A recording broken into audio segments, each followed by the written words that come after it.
the girl saw something terrifying on the news. She suspected her father might actually be a deranged serial killer because the girl on the news was wearing a necklace that was exactly the same as hers, and that necklace was a birthday gift from her father not long ago. In disbelief, she quickly took it off to compare, but to her shock, even the scratches on it were exactly the same as the one on the news. Daisy felt really scared, so she immediately looked up recent news about missing girls, but the results shocked her. 13 people in town had been murdered recently, and what was even scarier was that all of the victims looked a lot like her dead mother. This made Daisy very confused. Could all of this just be a coincidence? Thinking about how her father had been coming home late recently, Daisy felt more and more uneasy. To find out if her father was really a killer, she sneaked into his room and unexpectedly found a lot of anesthetics in the drawer, as well as a strange sketchbook. But when she opened it, it was full of methods of committing crimes. Before Daisy could react, she heard the sound of a car outside. It was her father coming home from work. Seeing this, Daisy hurriedly put the sketchbook back and secretly took a bottle of anesthetics, then quickly escaped from his room.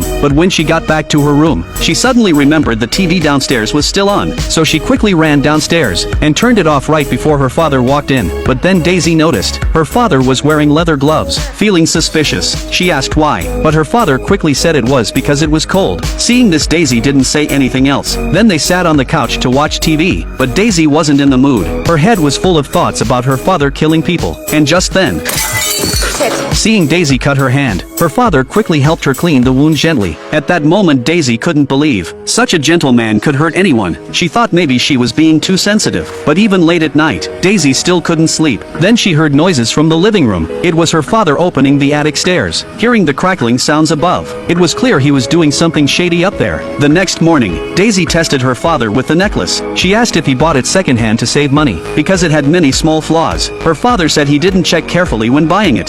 So then maybe you can exchange it for a new one. But he refused her, saying the store only had that one left. After he left for work, Daisy took a flashlight and climbed up to the attic. But to her surprise, it was full of old scattered stuff. While she was searching, she accidentally broke the ceiling.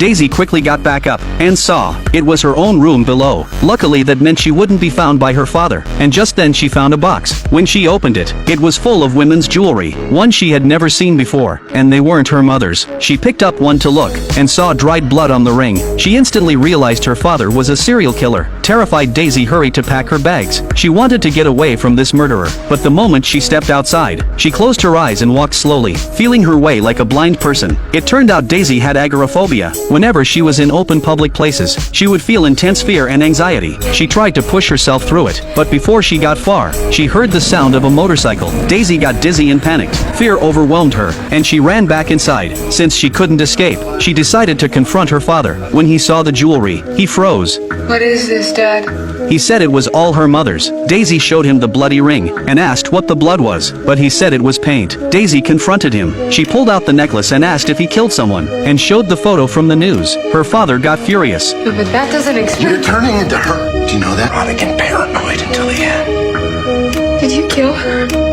No, kid. Oh my God, did you kill Mom?